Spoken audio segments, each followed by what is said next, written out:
கேட்டு என் உரையை முடிக்கின்றேன். धन्यवाद. बैठिए. श्री राघव चड्ढा जी. सर आमतौर पे देखा जाता है 20 मिनट्स. सर आमतौर पे देखा जाता है कि जब भी वित्तीय बजट देश में प्रस्तुत किया जाता है तो देश के कुछ वर्ग उस बजट से खुश होते हैं और कुछ वर्ग उस बजट से निराश होते हैं। लेकिन इस बार सरकार ने वो अचीव कर लिया जिसे अचीव करना संभव ही नहीं था। इस सरकार ने इस बजट से लगभग देश के हर वर्ग को निराश किया। They have manage to displease all sections of our society. In fact sir, Bharatiya Janata party के अपने समर्थक भी, अपने वोटर भी इस बजट से बेहद निराश हैं। सर बजट 2024 में अगर आप सर इनको मुझे बोलने दीजिए, नहीं तो मैं if you want me to yield मैं बैठ जाता हूं सर। आप बैठो, आप बोलने दो। माननीय सदस्य, आप बोलो ना। माननीय सदस्य, क्या प्रॉब्लम है? कृपया बैठे. बैठो क्या आप। बैठ जाए?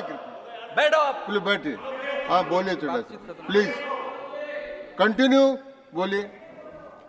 सर पिछले 10 सालों में टैक्स लगा कर सरकार ने एक देश के आम आदमी का खून चूस लिया। अब आप मानिए आप 10 रुपए कमाते हैं, उसमें से 3 साढ़े 3 रुपए आप इनकम टैक्स के माध्यम से दे देते हैं, 2 रुपए 2.5 रुपए जीएसटी आपका चूस लेता है, 1.5-2 रुपए आपका कैपिटल गेन टैक्स लगता है, सेस सरचार्जेस 1-1.5 रुपए के लग जाते हैं, तो मात्र 10 रुपए में से 7-8 रुपए तो सरकार के खजाने में चला जाता है। तो आम इंसान को मिलता क्या है, आम आदमी को मिलता क्या है?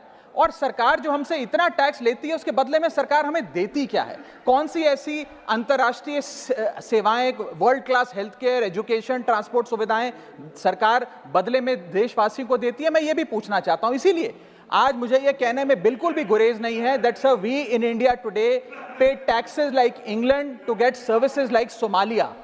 सर आज सर मैं अपने इस भाषण को सर 2 भाग में बांटूंगा। पहले भाग में मैं सर सरकार की इतनी दुर्दशा 2024 के चुनावों में क्यों हुई और आज की आर्थिक स्थिति क्या है उस पर बात करूंगा, और दूसरे भाग में कुछ सुझाव भी सरकार को दूंगा।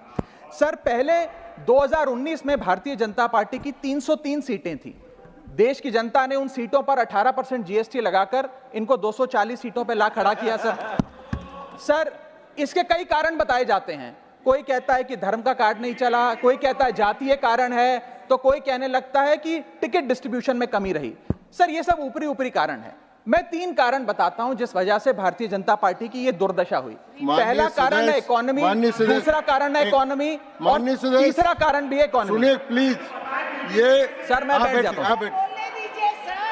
ये राष्ट्रपति के अभिभाषण पर चर्चा नहीं है, ये आम बजट पर चर्चा है। माननीय राघव चड्ढा जी आपस में बात नहीं करें।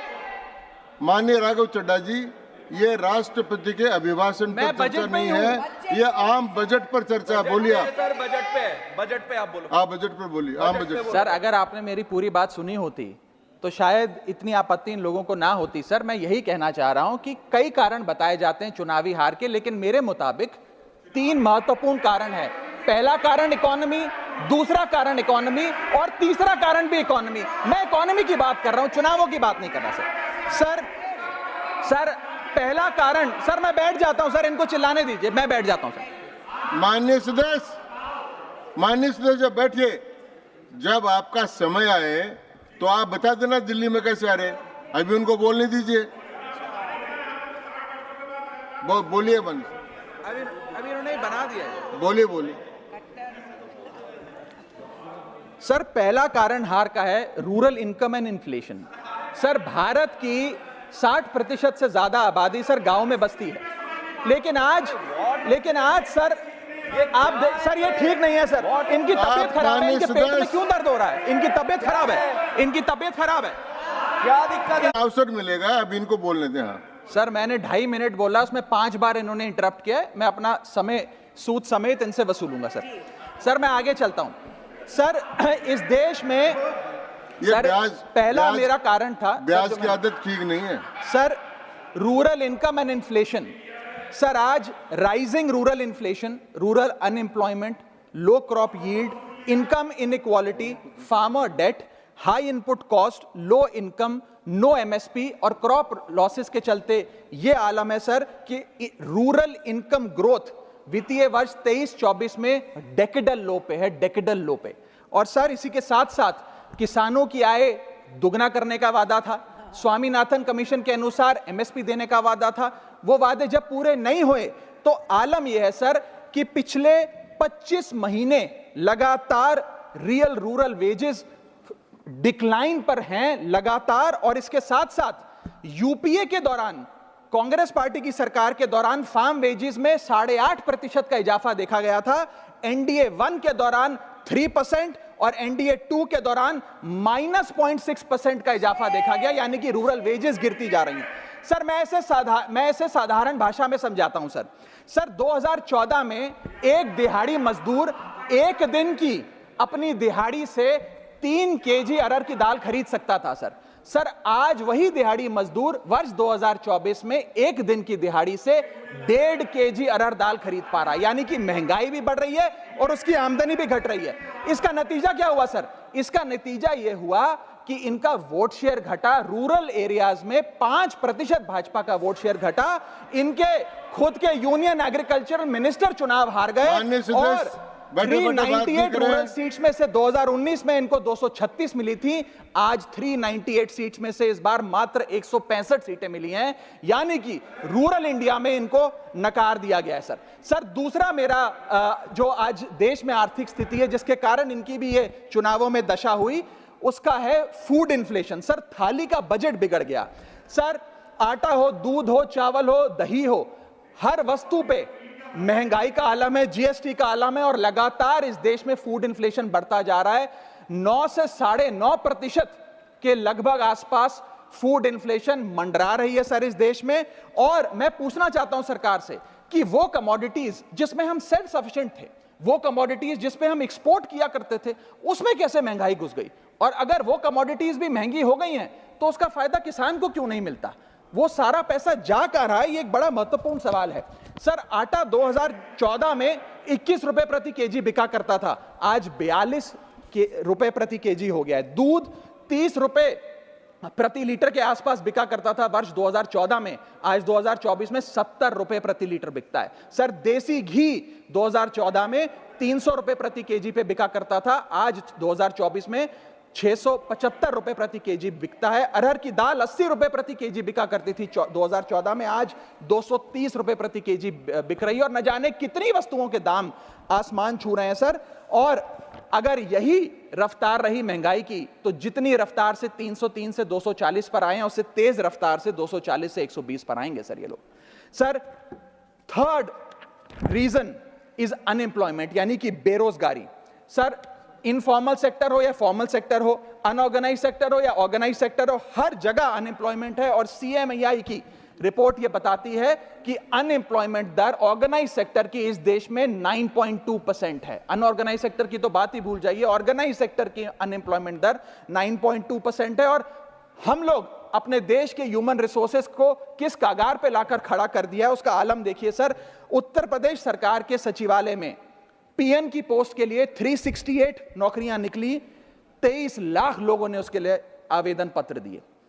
इंडियन रेलवेज के ग्रुप डी एम्प्लॉइज में 63,000 पोस्ट निकली, उसके लिए 2.5 करोड़ लोगों ने आवेदन पत्र दिए। 2.5 करोड़ ऑस्ट्रेलिया की आबादी से भी ज्यादा है sir 9,900 constable post Bihar police निकालती है, उसके लिए 11 लाख आवेदन पत्र आते हैं। और सर सारी चीजें छोड़िए, महाराष्ट्र सचिवालय के कैंटीन में 12 वेटरों को भर्ती करने के लिए जब आवेदन पत्र मांगे गए तो 7,000 लोगों ने आवेदन पत्र दिए, जिसमें कई पोस्ट ग्रेजुएट्स और ग्रेजुएट्स भी शामिल थे। सर यह बेरोजगारी का आलम है। चौथा, की सेक्टर स्टैग्नेशन। जितने की सेक्टर्स हैं इस देश में, कंस्ट्रक्शन हो, ट्रेड हो, जो इंप्लॉयमेंट क्रिएट करते हैं, उसमें एक स्टैग्नेशन आता जा रहा है। और इंडस्ट्री का इन्वेस्टमेंट जिसे कहते हैं ग्रॉस फिक्स्ड कैपिटल फॉर्मेशन, वो लगातार घटती जा रही है। और मुझे बताते हुए दुख है कि न्यू प्राइवेट इन्वेस्टमेंट वित्तीय वर्ष 24-25 के पहले क्वार्टर में 25 ईयर लो पर आ खड़ी है, यानी कि निवेश नहीं कर रही है इंडस्ट्री आज भारत देश की। सर पांचवा कारण है गिरती हुई पर कैपिटा इनकम, यानी कि प्रति व्यक्ति आय। देश के 12 राज्यों में लगातार पर कैपिटा इनकम घटी, उन 12 में से 9 राज्यों में भारतीय जनता पार्टी का वोट शेयर भी घटा। छठा कारण decline in financial savings and rising debt burden on the Indian household, यानी कि एक औसतन भारतीय परिवार का कर्ज बढ़ता जा रहा है और उसकी सेविंग्स घटती जा रही हैं। फाइनेंशियली हम लोग फ्रेजाइल होते जा रहे हैं और ये रिजर्व बैंक ऑफ इंडिया के गवर्नर ने खुद कहा कि सेविंग्स बैंक अकाउंट खातों में से सेविंग्स गायब होती नजर आ रही हैं। हमारा net financial savings to GDP ratio वो घट रहा है, हाउस होल्ड सेविंग्स वो घट रही हैं और लगातार सेविंग्स में डिक्लाइन देखा गया। और मैं एक सिर्फ बुराई नहीं करना चाहता, मैं सुझाव भी देना चाहता हूं। मैं आने वाले अपने भाषण के भाग में 8-10 महत्वपूर्ण सुझाव भी सरकार के लिए लाया हूं। देश हित में, देश की अर्थव्यवस्था के हित में सुझाव देना चाहता हूं। पहला सुझाव, index minimum wages with inflation, यानी कि न्यूनतम मजदूरी आय को बढ़ती महंगाई के साथ जोड़िए। Ma'am, inflation erodes purchasing power. Inflation वो महंगाई वो दीमक है जो आपकी परचेजिंग पावर, आपकी संपत्ति को खा जाती है। इसीलिए आज मैं कहना चाहता हूं कि जैसे बेल्जियम जैसे देशों ने ऑटोमेटिक इंडेक्सेशन ऑफ वेजेस लागू किया है, उसी प्रकार हमारे देश में भी मिनिमम वेजेस की ऑटोमेटिक इंडेक्सेशन होनी चाहिए। और यहां मैं ये बताना चाहूंगा कि मेरे नेता अरविंद केजरीवाल जी ने, हमारी आम आदमी पार्टी की सरकार ने देश में सबसे ज्यादा मिनिमम वेजेस दिल्ली में देने का काम किया। दूसरा मेरा महत्वपूर्ण सुझाव, rework the agricultural pricing formula, यानी कि जब किसान खुले बाजार में अपनी फसल बेचने जाता है मैम, तो वहां पर एक मिनिमम रिजर्व प्राइस होना चाहिए, यानी कि उस प्राइस के नीचे किसान की कमाई नहीं होगी, किसान को उस रेखा के नीचे का दाम नहीं मिलेगा। इससे प्राइस वोलेटिलिटी से किसान बचेगा, इकोनॉमिक सिक्योरिटी किसान को मिलेगी और प्रोडक्शन में कंटिन्यूटी रहेगी। मेरा तीसरा सुझाव, legal guarantee to MSP in accordance with Swaminathan commission report. Swaminathan commission report की बात सुनते सुनते कि हम लागू करेंगे, मेरे भी बाल पक गए हैं, लेकिन आज तक लागू नहीं हुआ। मैं अनुरोध करूंगा सरकार से कि उस लीगल गारंटी को देश के किसान को सौंपे। चौथा और बहुत महत्वपूर्ण, हाथ जोड़कर विनती करना चाहूंगा, restore indexation on long term capital gain. Ma'am, पूरे दुनिया में इन्वेस्टर्स को इन्वेस्टमेंट्स करने के लिए प्रमोट करने के लिए इंसेंटिवाइज किया जाता है। इस देश में इंडेक्सेशन हटाकर हम इन्वेस्टर क्लास को डिसइंसेंटिवाइज कर रहे हैं इन्वेस्ट करने के लिए। इंडेक्सेशन हटाना टैक्स लगाना नहीं है, इन्वेस्टर्स को पीनलाइज करने जैसा है। मैडम, मैं बताना चाहता हूं, inflation ravages the value of money. पैसे को खा जाता है इन्फ्लेशन, इसीलिए हम कॉस्ट ऑफ एक्विजिशन को इंडेक्स कर कैपिटल गेन टैक्स की कैलकुलेशन करते हैं। और जो लोग खुश हैं आज कि कैपिटल गेन टैक्स को 20% से घटाकर 12.5 कर दिया है, उनके लिए मैं एक उदाहरण लाया हूं। इस उदाहरण के माध्यम से हम समझ जाएंगे कि कैसे इंडेक्सेशन हटाना इस देश के इन्वेस्टर को एक बहुत बड़ी उसकी जेब पे डाका डालने जैसा है। मैडम, फर्ज करिए कि 2001 में आपने 1 करोड़ रुपए का एक मकान खरीदा। वो मकान की दर 6% के हिसाब से बढ़ती गई उसकी वैल्यू, और आज वो मकान जो 1 करोड़ का आपने 2001 में खरीदा था, वो आज 4 करोड़ 17 लाख रुपए का हो गया। अब 2 सिनेरियो हैं, एक इंडेक्सेशन का सिनेरियो जिसमें आप बेचें उस पर टैक्स लगे, और एक नया सिनेरियो जिसमें आप उसे बेचेंगे तो नई रेट के अकॉर्डिंग उस पर टैक्स लगेगा। मैं पहले पुराने सिस्टम के हिसाब से, इंडेक्सेशन वाले सिस्टम के हिसाब से उस पर कितना टैक्स लगेगा वो आपको बताना चाहता हूं। आज वो मकान जो आपने वर्ष 2001 में 1 करोड़ का खरीदा था, वो आप 4 करोड़ 17 लाख रुपए का बेचती हैं, तो आपकी सेल प्राइस 4 करोड़ 17 लाख, लेकिन आपकी purchase price, inflation adjusted indexed purchase price 1 crore नहीं, लगभग 3 करोड़ 60 लाख के आसपास आती है। यानी कि आपका sale price minus purchase price, जो प्रॉफिट ऑन सेल है, वो 54 लाख रुपए होता है। उस 54 लाख रुपए पर 20% के अकॉर्डिंग आप पे टैक्स लगता है, यानी कि इंडेक्सेशन वाले फॉर्मूले से आपको कुल टैक्स 10,80,000 रुपए देना पड़ता है। मैं राउंड ऑफ करके 11 लाख रुपए कहता हूं। लेकिन जो नई व्यवस्था है जिसमें इंडेक्सेशन आपसे छीन लिया गया है, उसमें sale price 4 crore 17 lakh, cost price 1 crore, मुनाफा 3 करोड़ 17 लाख, उस पर 12.5% टैक्स, यानी कि टैक्स कुल मिलाकर आपका बनता है 39,62,000। यानी कि नई व्यवस्था में वही 1 करोड़ का मकान अगर आप बेचेंगे आज 4 करोड़ 17 लाख का, तो आपको लगभग 40 लाख रुपए टैक्स देना पड़ेगा। और पुरानी व्यवस्था में आपको मात्र 11 लाख रुपए टैक्स देना पड़ेगा, यानी कि 40 माइनस 11 लगभग 29 लाख रुपए का एडिशनल टैक्स आपको देना पड़ेगा मात्र 1 करोड़ रुपए के प्लॉट की सेल पर। यह है इंडेक्सेशन का खेल। इसीलिए indexation long term capital investments के लिए अति आवश्यक है। मैं सरकार से अनुरोध करूंगा कि उसे ना हटाएं। और आज मैं इस सदन में भविष्यवाणी करता हूं, अगर आपने इंडेक्सेशन वापस लागू नहीं किया तो 3 चीजें होने जा रही हैं इस देश में। पहला, रियल एस्टेट में इन्वेस्टमेंट गिरने वाली है और लोग अपना ड्रीम होम कभी नहीं खरीद पाएंगे। दूसरा, अंडर वैल्यूएशन होगी प्रॉपर्टी डील्स की, सब लोग सर्कल रेट पे प्रॉपर्टी खरीदेंगे बेचेंगे, कोई असल कीमत नहीं बताएगा। और थर्ड थिंग जो इस देश में होने जा रही है, रियल एस्टेट सेक्टर में भारी तादाद में ब्लैक मनी आने जा रहा है अगर आपने ये इंडेक्सेशन का फैसला वापस नहीं लिया। मेरा 5वां सुझाव सरकार को, फाइनेंशियल सेविंग्स को इंसेंटिवाइज करिए। डेट में, इक्विटी में, म्यूचुअल फंड्स में, बैंक डिपॉजिट्स में, फाइनेंशियल इन्वेस्टमेंट्स, और खास करके जो 24 से 36 महीने से अधिक लोग अपनी इन्वेस्टमेंट रखते हैं उन्हें इंसेंटिवाइज करिए, टैक्स मत करिए, पीनलाइज मत करिए। और मैं कहूंगा आने वाले समय में आपको लॉन्ग टर्म कैपिटल गेन पे टैक्स अबॉलिश करने के लिए भी सोचना चाहिए, ना कि उसे सिर्फ कम करना चाहिए। छठा मेरा सुझाव, review, revise and simplify GST. GST जिसे गहरा संकट टैक्स या गब्बर सिंह टैक्स के नाम से आज देशवासी जानते हैं, रोटी हो, कपड़ा हो, मकान हो, हर चीज पे जीएसटी लगा लगा कर हमने इस देश के इन्फ्लेशन पर भी जीएसटी लगा दिया, सारी चीजें महंगी हो गई। मेरा सुझाव है सरकार से कि इस जीएसटी के पूरे फ्रेमवर्क को कॉम्प्रिहेंसिवली स्टडी कर रिवाइज करिए। एक्सपोर्ट ओरिएंटेड सेक्टर्स में जीएसटी कम करिए ताकि हम ग्लोबली कंपेटिटिव बन सकें। एसएमई सेक्टर जो नौकरियां देता है, छोटे उद्योग हैं, उसमें जीएसटी कम करिए। और एसेंशियल कमोडिटीज, दूध, दही, चावल, रोटी, चावल, आटा, उस पर कम से कम जीएसटी विड्रॉ करिए। मेरा 7वां मेरा सुझाव, give more to states. India is a union of states. States की जेब में थोड़ा पैसा डालिए। कोलिशन पॉलिटिक्स के कंपल्शन हम समझते हैं कि आपको बिहार को, आंध्र प्रदेश को ज्यादा पैसा देना था, लेकिन उन राज्यों ने जिन्होंने आपको भरपूर वोट दिया, गुजरात ने, दिल्ली ने, मध्य प्रदेश ने, उड़ीसा ने, झारखंड ने, छत्तीसगढ़ ने, जिन लोगों ने अपने राज्यों की लगभग सारी सीटें आपकी झोली में डाल दी, उनसे क्या गलती हुई? उन राज्यों को आपने दिया एक एक झुंझुना और बाकी 2 राज्यों को पे सब कुछ लौटा दिया। तो ये डिस्क्रिमिनेटरी फेडरलिज्म नहीं होना चाहिए, कोऑपरेटिव फेडरलिज्म होना चाहिए। ये गुहार में लगाना चाहूंगा। और इस सरकार को एक बुरी आदत है सेस और सरचार्ज लगाकर पैसा वसूलने की। सेस और सरचार्ज वो टैक्स है सरकार का जिसे उन्हें राज्यों के साथ बांटना नहीं पड़ता, वो डिविजिबल पूल में नहीं जाता। इसीलिए सरकार सेस और सरचार्ज लगा लगाकर आम आदमी से पैसा वसूलती है। मैडम, अगर केंद्र सरकार 100 रुपए कमाती है तो उसमें से 18 रुपए सेस और सरचार्ज के जरिए कमाती है, यानी कि मात्र 82 रुपए, 100 में से 18 हटा दीजिए, 82 रुपए डिविजिबल पूल में जाता है जो राज्यों में बांटा जाता है।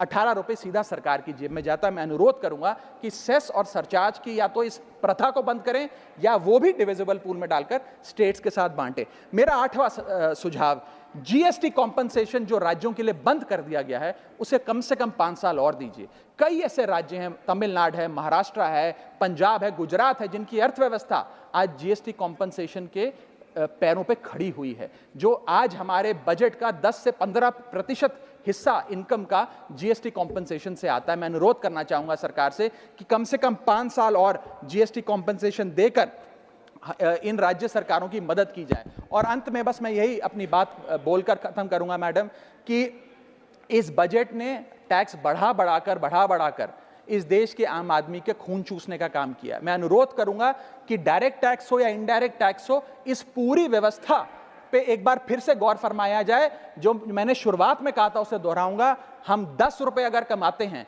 तो उस पर 3-3.5 रुपए इनकम टैक्स लगता है, उस पर 2 से 2.5 रुपए जीएसटी खा जाता है, 1.5 रुपए का कैपिटल गेन टैक्स लगता है, आधे पैसे का सरचार्ज और सेस लगता है, यानी कि 10 रुपए में से 6 से 7 रुपए सरकार की जेब में चले जाते हैं। यानी कि अगर आप साल में 10 रुपए कमा रहे हैं तो 7 से 8 महीने की जो आपकी कमाई है वो सरकार ले जाती है, मात्र 3-4 महीने की कमाई आपकी जेब में आती है, और उस पर भी अन्य प्रकार के टैक्स लगते हैं। और उसके बदले में हमें कोई सुविधाएं नहीं मिलती है, ना ट्रांसपोर्ट, ना हेल्थ केयर, ना कोई इंफ्रास्ट्रक्चर, कोई ऐसे जैसे और बड़े बड़े विकसित देशों में, United states of America, United kingdom, European countries में जो हाई टैक्स रिजीम्स मानी जाती हैं, उनमें नागरिकों को सुविधा दी जाती है, लेकिन उसके बदले में दिल्ली में, हिंदुस्तान में, देश भर में कोई ऐसी सुविधा केंद्र सरकार नहीं देती है। इसीलिए यह कहा जाता है that we impose taxes like the Europeans do to get services like sub-Saharan countries। मैं अनुरोध करूंगा सरकार से कि इस टैक्स फ्रेमवर्क को डायरेक्ट हो या इनडायरेक्ट टैक्स हो, उसका भी एक कॉम्प्रिहेंसिव रिव्यू करें। बहुत बहुत शुक्रिया। धन्यवाद। माननीय